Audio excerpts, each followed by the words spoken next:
நன்றி நன்றி நன்றி.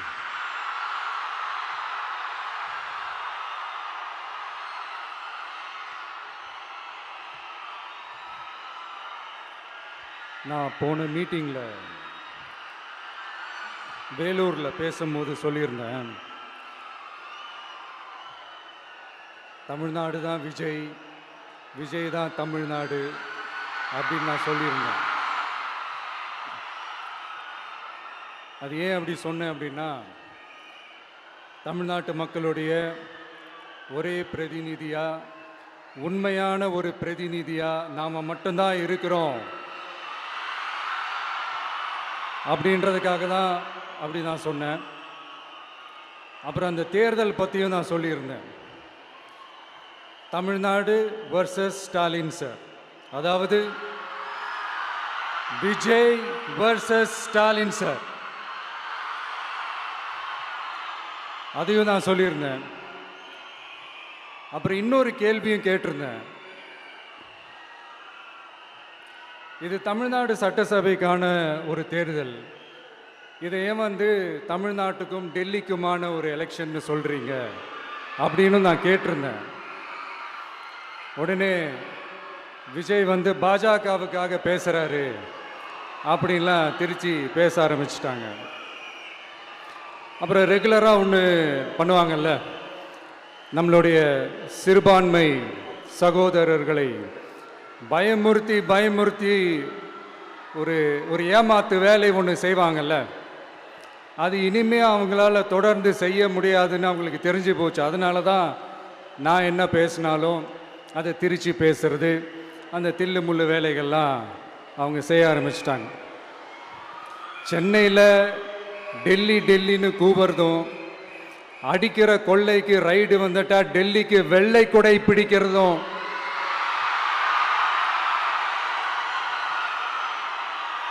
இதெல்லாம் யாருன்னு உங்களுக்கே நல்லா தெரியும். தமிழ்நாட்டை காப்பாற்றுறது திமுக தான், தமிழ்நாட்டை பிழைக்க வைக்கிறது திமுக தான், இதெல்லாமே பண்ணுறது திமுக தான், ஸ்டாலின் சார் தான். இதெல்லாம் ஒர்க் அவுட்டே ஆகாது பாஸ்.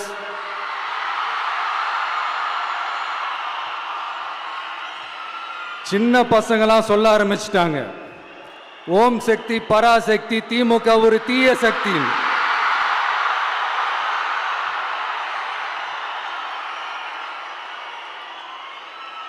அதனால இந்த தமிழ்நாடு இன்னொன்று வேற ஒன்று சொல்றாங்க. அது என்னடான்னா, தமிழ்நாட்டு அணி டெல்லி அணியா. கிரிக்கெட்ல கூட தமிழ்நாட்டு அணியை டெல்லி அணியால தொட்டு கூட பார்க்க முடியாது.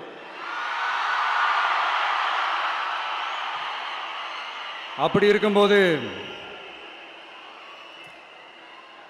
கிரிக்கெட்லையும் விசில போடுறது தமிழ்நாடு தான், சிஎஸ்கே.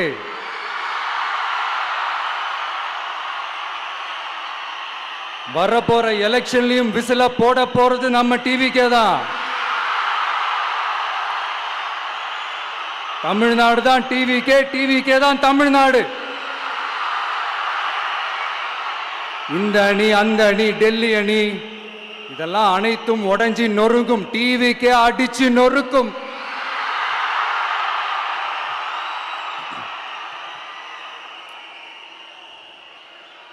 எனக்கும் என்னுடைய மக்களுக்கும் நடுவில் வேற யாராலையும் உள்ள நுழையவே முடியாது.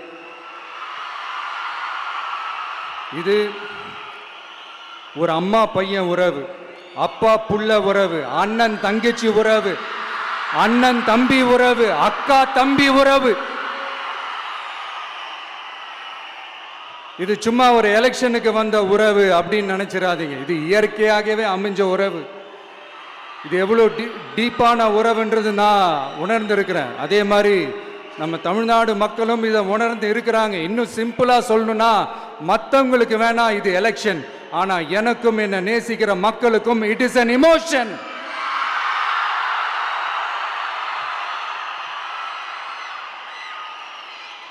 And it is not an ordinary emotion. It is a powerful oceanic emotion. இப்படி இருக்கும்போது வீட்டுக்கு வீடு விஜய், தமிழ்நாட்டுக்காக விஜய், வெற்றி பேரணியில் தமிழ்நாடு, இதெல்லாமே 100% இந்த எலெக்ஷன்ல அது ப்ரூவ் ஆகும்.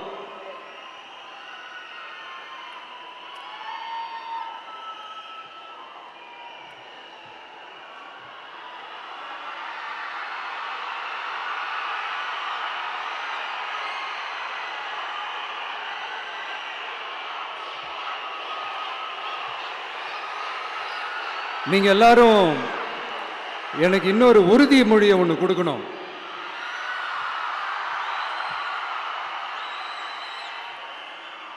ஊழலற்ற உண்மையான சமூக நீதியை நிலைநாட்ட நம்ம ஆட்சியை அமைப்பீங்க தானே? உங்களை தான் கேட்கிறேன், நம்ம ஆட்சியை அமைப்பீங்க தானே? இந்த விஜய்க்கு ஒரு வாய்ப்பு கொடுப்பீங்க தானே? உண்மையிலே கொடுப்பீங்க தானே? இந்த விஜய நம்புறீங்க தானே? ஒவ்வொரு வீட்லயும் விசில் சத்தம் கேட்கும் தானே? அந்த விசில் சத்தம் ஒவ்வொரு பூத்திலையும் புயலா ஒலிக்கும் தானே? Thank you, thank you, thank you.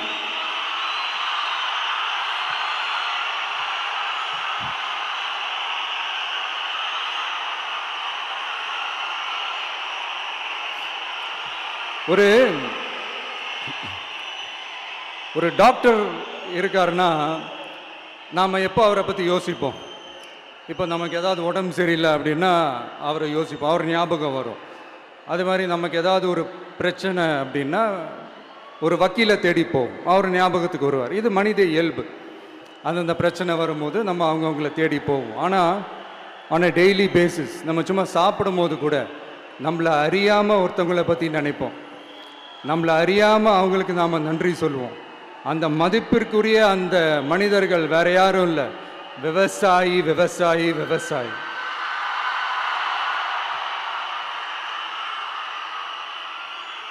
அவங்க பார்க்கறதுக்கு வேணா சாதாரணமாக இருப்பாங்க, ஆனால் அவங்க சாதாரணமான மனிதர்கள்லாம் கிடையாது.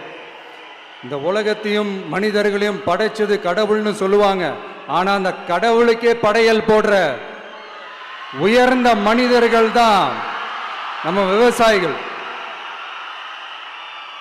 இந்த பூமியில உயிர் இருக்குது, இந்த பூமியில பூ பூக்கும், காய் காய்க்கும், பூத்து குலுங்கும்னு இந்த பூமியை அழகா காட்டி இந்த பூமியை சாமி ஆக்கிறதுல இயற்கையோட சேர்ந்து நம்ம விவசாயிகளுக்கும் ஒரு முக்கிய பங்கு ஒன்று இருக்குது. அதனால நான் ஏதோ ஓவரா ஏதோ சொல்றேன்னு நினைக்காதீங்க. எனக்கு இந்த அடுத்த ஜென்மம் மறுபிறவியை பற்றியெல்லாம் எனக்கு தெரியாது. அது உண்மை அப்படின்னா அடுத்த ஜென்மத்தில் நான் ஒரு விவசாயி குடும்பத்தில் பிறக்கணும்னு ஆசைப்படுறேன்.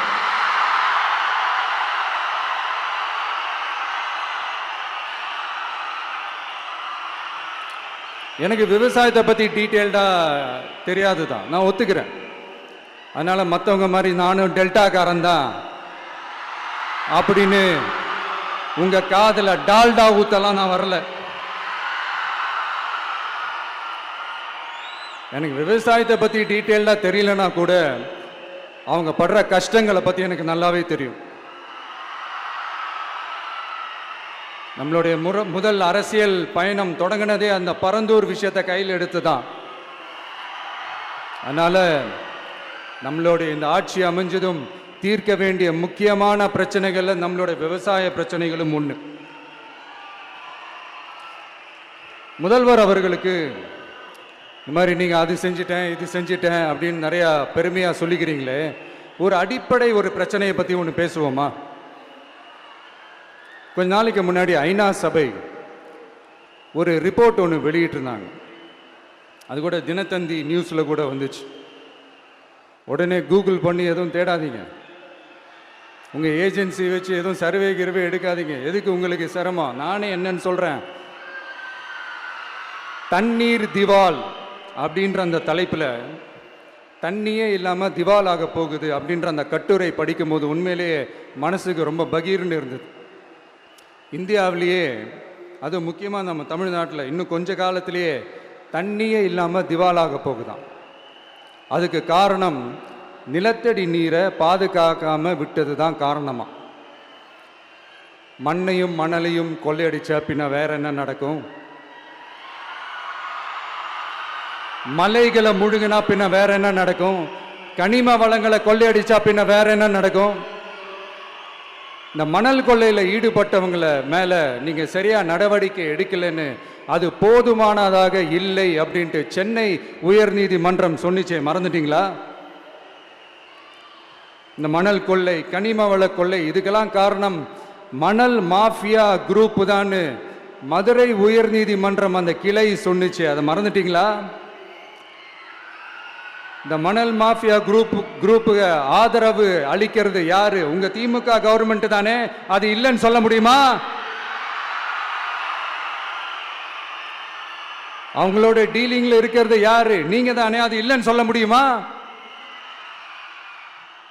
தண்ணி திவாலாக போகுது, மணல் திவாலாக போகுது, கனிம வளம் திவாலாக போகுது. மொத்தத்தில் உங்க ஆட்சியில தமிழ்நாடு திவாலாக போகுது. கடன் மேல கடன் வாங்கிட்டு உங்க கவர்மெண்ட்டே குப்பராட்சி படுத்துக்குச்சு. உங்ககிட்ட பேசுறதும் ஒண்ணுதான். சரி, அதை விடுங்க.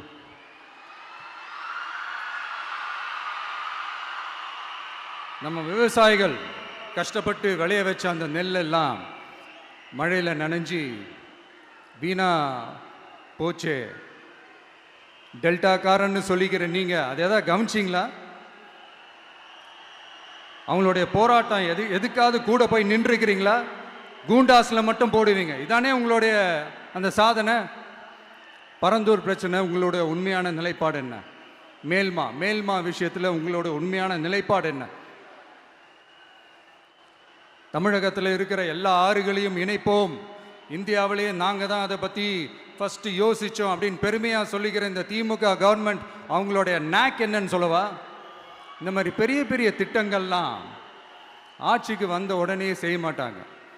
அந்த ஆட்சி முடிகிற டைமில், அந்த கடைசி 6 மாதம், அந்த 1 வருஷம், அந்த 1.5 வருஷத்தில் அதுக்கான திட்டத்தை கொண்டு வருவாங்க, அதுக்கான அடிக்கலை நாட்டுவாங்க.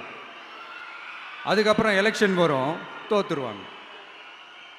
கேட்டால் எங்கள் ஆட்சி தான் முடிஞ்சிருச்சே அப்படின்னு நாடகம் ஆடுவாங்க. இல்லை, நான் தெரியாமல் தான் கேட்குறேன். மக்கள் மேலே உங்களுக்கு உண்மையிலே அந்த அக்கறை இருந்துச்சுன்னா ஆட்சிக்கு வந்த உடனே இந்த மாதிரி பெரிய பெரிய திட்டங்கள்லாம் ஸ்டார்ட் பண்ண வேண்டியது தானே. அதனால் ஆட்சி முடியும் போது அடிக்கல் நாட்டுறது. ஓட்டுக்காக என்னென்னலாம் பேசுவீங்க, ஆனால் மக்கள் இதெல்லாம் நம்புறதுக்கு அவங்க ஏமாளிங்க நினச்சிங்களா? மக்களே, நம்மளுடைய ஆட்சி அமைஞ்சதும் இந்த மாதிரி பெரிய பெரிய திட்டங்கள்லாம் உடனே ஸ்டார்ட் பண்ணுவோம். அதை அந்த 5 வருஷத்துக்குள்ள அதை முடிக்கவும் ட்ரை பண்ணுவோம். ஸோ இப்படிலாம் நம்ம பேசினா காவிரி பிரச்சனையில் உன் கருத்து என்ன, முல்லை பெரியார் பிரச்சனையில் உன் கருத்து என்ன, இப்படிலாம் அதெல்லாம் பற்றி உனக்கு என்ன தெரியுமா அப்படின்னு கேட்க ஆரம்பிச்சிருவாங்க. ஐயா, உலக மகா மேதைகளே, ROV, ரிமோட்லி ஆப்ரேட்டட் வெஹிக்கிள், அதை வச்சு தண்ணிக்குள்ளேயே போய் அணைகளோட உறுதித்தன்மையை ஆராய்ச்சி பார்க்குற வரைக்கும் நான் எல்லாம் தெரிஞ்சு தான் வச்சிருக்கிறேன். ஒருத்தன் சைலண்டாக இருக்கான், அமைதியாக இருக்கான்னா உடனே அவனுக்கு எதுவுமே தெரியாதுன்னு நினச்சிடாதீங்க. சும்மா கருத்து சொல்லிக்கிட்டு கம்பு சுற்றிக்கிட்டு இருந்தால் எல்லாமே நடந்துருமா? நசன் பேசி அதை கேட்டு மக்கள் வெறுத்து போயிட்டாங்க. உருப்படியா ஏதாவது யோசிங்கயான்னு மக்கள் நினைக்கிறத யாருக்கு தெரியுதோ தெரியலையோ, எனக்கு அது நல்லாவே தெரியுது. உரிய இடத்துக்கு போய் சம்பந்தப்பட்டவங்களோட பேசி அதுக்கான சொல்யூஷன் என்னன்னு தெரிஞ்சுக்கிட்டு அதை ப்ராப்பராக எக்ஸிக்யூட் பண்ணணும். அடுத்து நம்மளுடைய கடல் விவசாயிகளான நம்மளுடைய மீனவர்களுடைய பிரச்சனைக்கு அப்பப்போ எந்திரிச்சு கடிதம் எழுதிட்டு திரும்ப தூங்க போயிடுவார். அவ்வளோதான், அதோட அது அப்படியே கிடக்கும். மானே தேனே பொன்மானே இப்படிலாம் கடிதம் எழுதுறதெல்லாம் வேலைக்கே ஆகாது. ஒன்றிய அரசுக்கு அந்த உண்மையான உணர்வுபூர்வமான அந்த அழுத்தத்தை கொடுக்கணும். நம்ம மீனவர்கள் மேல அவங்க கையே வைக்கக்கூடாது, கையே வைக்க விடக்கூடாது. அவங்களுக்கான அந்த பாதுகாப்பு பக்காவா இருக்கணும். அதுதான் நம்மளுடைய ஒரே அஜெண்டா. மீனவர்களே, அடுத்து நம்மளுடைய ஆட்சி தான். கவலைப்படாதீங்க, தைரியமா இருங்க. உங்களுக்கான பாதுகாப்பு பக்காவா இருக்கும். இப்படி இருக்கும்போது அடுத்ததும் நாங்க தான் அப்படின்னு சிஎம் சார் சொல்லுவாங்க. அதெல்லாம் நடக்கவே நடக்காது. 2வது முறை வந்ததெல்லாம் சரித்திரமே கிடையாது.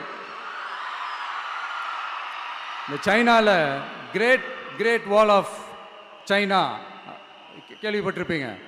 அதோடைய நீளத்தை விட பெரிய டாஸ்க் இது. ஆனானப்பட்ட அவங்க அப்பாவாலே முடியல.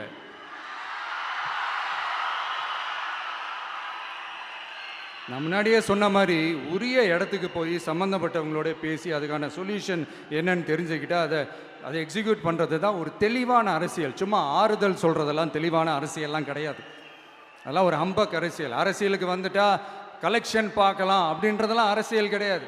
உண்மையிலே மக்களுக்கான அந்த உழைப்பு இருக்கணும். அதனால தான் நாம் அரசியலுக்கு வந்திருக்கிறோம். இது எதிரிங்களுக்கு நல்லாவே தெரியும். அதனால தான் நம்மளை சுற்றி அத்தனை சதிகள். அதில் முக்கியமான சதி என்ன தெரியுமா? இதை பாரு, ஒன்று நீ இல்லைனா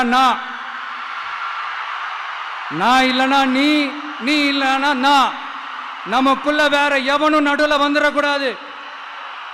நாம 2 பேரால மட்டும்தான் மக்களை ஈஸியா ஏமாத்த முடியும். இந்த விஜய் வந்ததுனால நமக்கு பொழப்பே போச்சு. மக்கள் வேற அவனை தான் நம்புறாங்க. நாம வெளியே அடிச்சுக்கிற மாதிரி அடிச்சுக்கிட்டாலும் உள்ள நம்மளுடைய டீலிங் பக்காவா இருக்கணும். மக்களோட ஃபீலிங்ஸை பற்றிலாம் நமக்கு கவலை இல்லை. நமக்கு டீலிங் தான் முக்கியம். மாற்றி ஆட்சிக்கு வந்துடலாம்னு நினைச்சோம். ஆனால் அது நடக்காது போல் இருக்கு. அதனால நீ என்ன பண்ற? எஸ்ஓபின்னு போட்டு ஒரு பக்கம் அவனை தடுத்துரு, இன்னொரு பக்கம் அவன் மேல பழி போட்டு நானும் தடுத்துடுறேன். என்ன ஓகேவா? டீலிங் ஓகேவா? ஓவர்.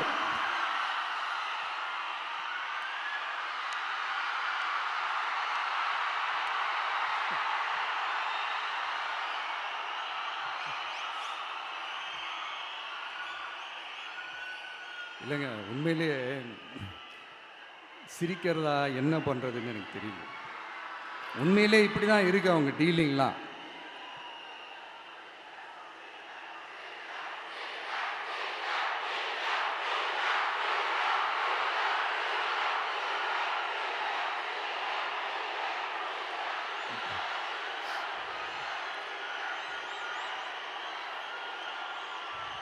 இப்படி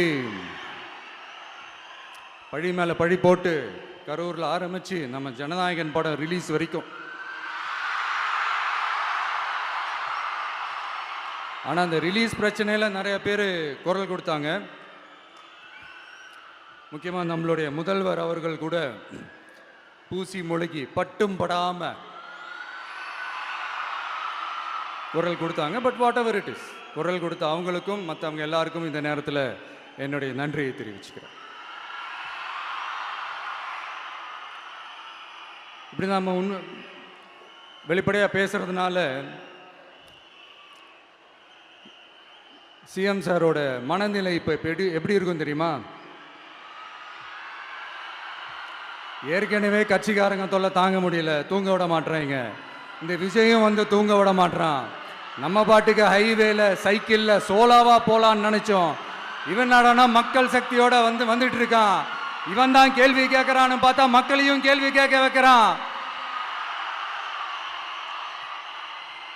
1000 ரூபாய் கொடுத்துட்டு இருந்தோம், 5000 ரூபாய் கொடுத்து ஏமாத்தலான்னு பார்த்தா அதையும் கேள்வி கேட்க வைக்கிறான். விசில் சத்தம் வேற விண்ண முட்டுது. கூட்டணி கட்சிகள் தொல்லை வேற தாங்க முடியல.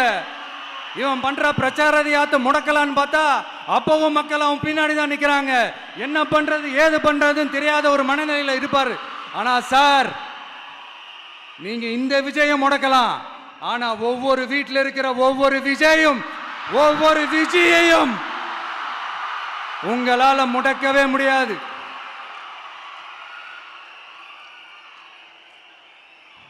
அவங்களாம் ஆல்ரெடி பிரச்சாரத்தை ஸ்டார்ட் பண்ணிட்டாங்க சார். வீட்லயே குடும்பமா இறங்குவாங்க பாருங்க பிரச்சாரத்துக்கு. அப்ப உங்களால மட்டும் இல்ல,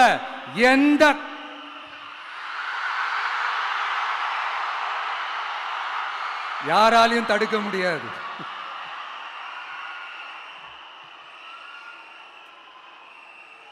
நம்ம டவுன் சவுத்தில் ஒரு ஊரில் உங்கள் அப்பாவுக்கு வெங்கல சிலை வைக்கணும்னு ட்ரை பண்ணீங்கல்ல, அதுக்கு சுப்ரீம் கோர்ட் என்ன சொன்னாங்க?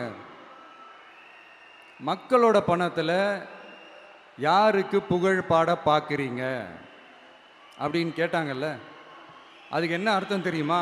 ஊராம் வீட்டு நெய்யில் உங்க வீட்டுக்கு ஸ்வீட் செய்யாதீங்க. எப்படி? ஊராம் வீட்டு நெய்யில் உங்க வீட்டுக்கு ஸ்வீட் செய்யாதீங்கன்னு அர்த்தம். மக்களோட ஒரு அடிப்படை வாழ்வாதாரத்துக்கு ஏதாவது பிரச்சனைக்குன்னு கேட்டா நிதி சுமைன்னு சொல்றீங்க. சிலை வைக்கிறதுக்கு மட்டும் எங்கிருந்து சார் காசு வருது?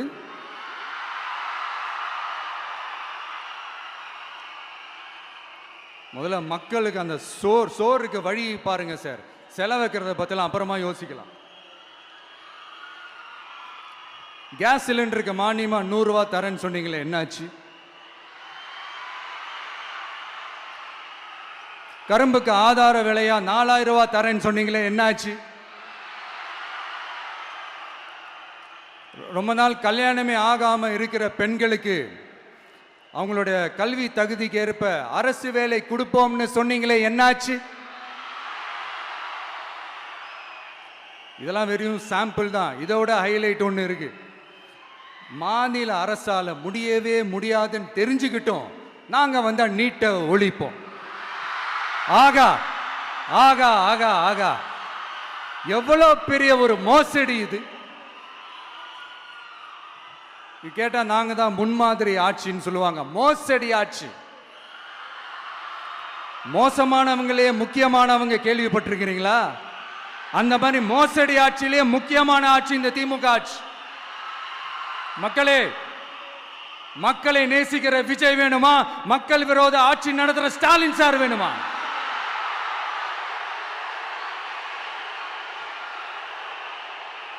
இந்த விஜய் நம்புறீங்களா? ஸ்டாலின் சார் நம்புறீங்களா?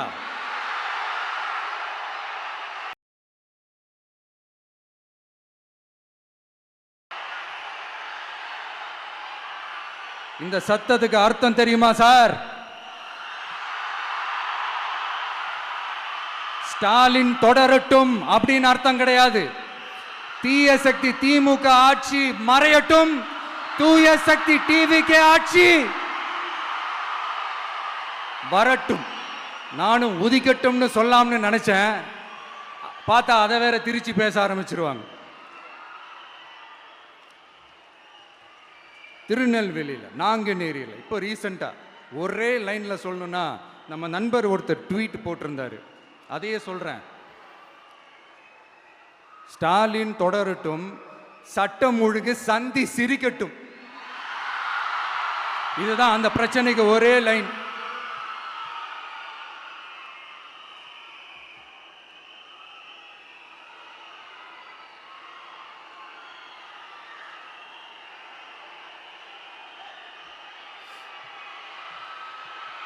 மக்களே, காஞ்சிபுரத்தில், வேலூரில் எல்லாம் நம்மளோட விஷனை பற்றி சொன்னோம் இல்லையா? அதே மாதிரி இங்கேயும் சில விஷன்ஸை சொல்லணும். இது மற்றவங்க மாதிரி தேர்தல் வாக்குறுதின்னு சொல்லி ஏமாத்துறது கிடையாது. நம்மளை நம்புகிற மக்களுக்கு நம்பிக்கை தர்றது. நம்ம ஆட்சிக்கு வந்ததும் இதெல்லாம் செய்ய நடவடிக்கை எடுப்போம்னு சொல்கிறது. டெல்டா விவசாயிகள் சமீபத்தில் கூட உரத்தட்டுப்பாட்டை சந்திச்சிங்கல்ல. சில பேர் உரத்தை பதுக்கி வச்சு அதிக விலைக்கு விற்றதா நியூஸ்லாம் கூட வந்துச்சு. நம்ம டிவிக்கு ஆட்சி வந்ததும் உரத்தட்டுப்பாடு இல்லாமல் பார்த்துக்குவோம். 5 ஏக்கர் வரை நிலமுள்ள விவசாயிகள் வேளாண் கூட்டுறவு வங்கிகளில் வாங்கிய பயிர் கடன் முழுமையாக ரத்து செய்வதற்கும், 5 ஏக்கருக்கு மேல் உள்ள விவசாயிகள் வேளாண் கூட்டுறவு வங்கிகளில் வாங்கிய பயிர்க்கடன் 50% வரை ரத்து செய்வதற்கான சாத்திய கூறுகளை ஆராய்ந்து உறுதியாக நடவடிக்கை எடுப்போம். திமுக மாதிரி எல்லாருக்கும்னு சொல்லிட்டு அதுல தகுதி ஃபிக்ஸ் பண்ணி பாகுபாடு காட்டி ஏமாற்ற மாட்டோம். எல்லாத்தையும் வெளிப்படையாக சொல்லுவோம். 2 ஏக்கர் வரை நிலமுள்ள விவசாயிகள் மற்றும் நிலமற்றவர்கள் குடும்பத்தில் யாரும் மாநில மற்றும் ஒன்றிய அரசு ஊழியராக இல்லாமல் இருக்கும் பட்சத்தில் அவர்களின் குழந்தைகளின் பொறியியல் மற்றும் மருத்துவம் உள்ளிட்ட தொழிற்கல்வி முதல் அனைத்து வகை படிப்புகளுக்குமான முழு செலவையும் அரசே ஏற்கும்.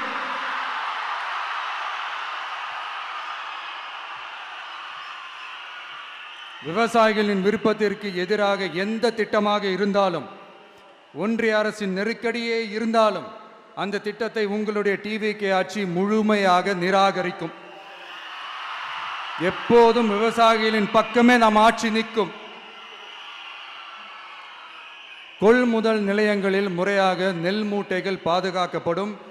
நெல் முளைத்து வீணாவதை பார்த்து கொண்டு நமது அரசு சும்மா இருக்காது. போதுமான கொள்முதல் நிலைய வசதிகள் ஏற்படுத்தப்படும்.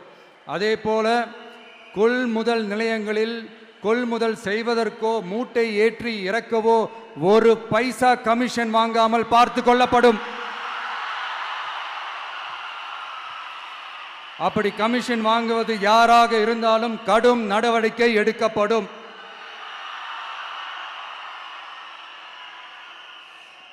ஐநூறு ரேஷன் கார்டுகளுக்கு ஒரு ரேஷன் கடை என்ற வரையறை நிர்ணயிக்கப்படும். கிராமங்களிலும் எடையாளர் நியமிக்கப்படுவார். பெண் விற்பனையாளருக்கு பெண் எடையாளர், ஆண் விற்பனையாளருக்கு ஆண் எடையாளர் என்பது பின்பற்றப்படும்.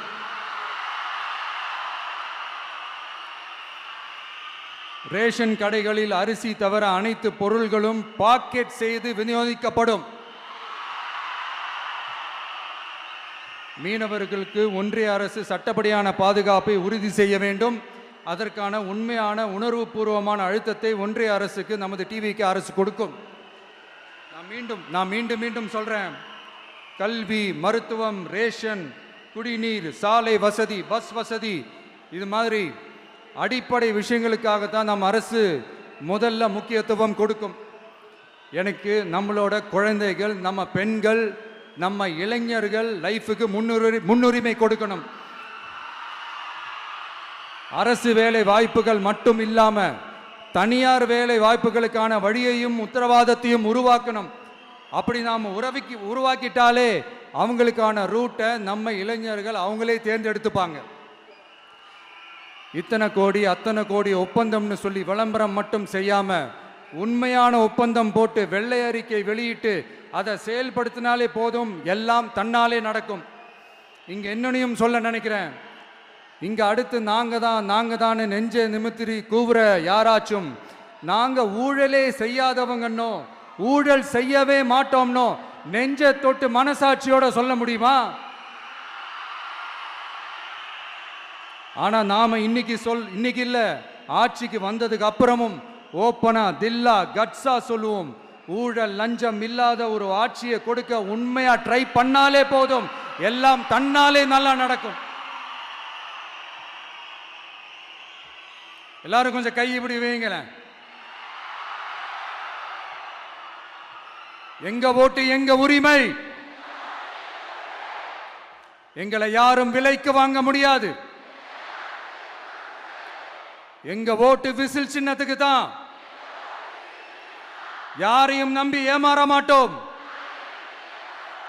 எங்க வார்த்தையிலிருந்து மாற மாட்டோம். இது நிஜம். தேங்க்யூ.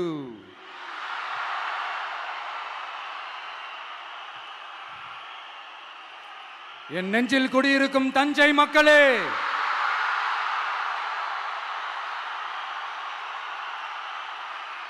என் நெஞ்சில் குடியிருக்கும் வேலூர் மக்களே, வேலூர்ல இதை நான் சொல்ல மறந்துட்டேன், சாரி. உங்களுக்காக இங்க நான் சொல்றேன், உங்களோட நான் இருக்கேன், நம்மளோட நம்ம மக்கள் இருக்கிறாங்க. இதுக்கு மேல என்ன வேணும்? கான்பிடென்ட்டா இருங்க, நல்லதே நடக்கும், வெற்றி நிச்சயம். மீண்டும் சந்திக்கும் வரை நன்றி, வணக்கம்.